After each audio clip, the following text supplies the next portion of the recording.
du Congo par la voix du président en exercice du Forum parlementaire de la SADC et président de l'Assemblée nationale de la RDC, bien sûr, a dénoncé l'agression de notre pays par le Rwanda. À cet effet, il a exhorté les parlementaires membres de la SADC à condamner le Rwanda et les groupes armés qui déstabilisent la Mozambique. De même, répondant à cet appel à la solidarité, les parlements des États membres de la SADC ont exprimé leur soutien à la RDC, parmi les premiers l'Afrique du Sud, la Zambie, le Zimbabwe et le Madagascar. Au cours de cette même session, 2 amendements de la Constitution de la SADC ont été adoptés, l'un créant le Parlement régional, référence article 10, l'autre mettant en place une fiduciaire, référence article 13. Une loi type sur la gestion des finances publiques, 8 rapports des comités permanents ont également été adoptés.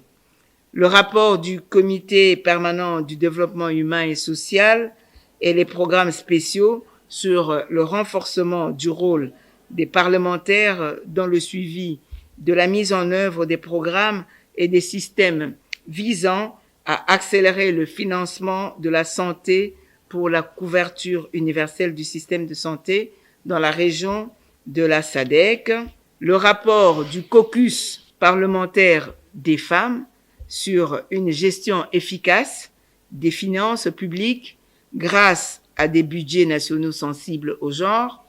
le rapport du comité exécutif sur les questions financières, le rapport du comité permanent sur le commerce,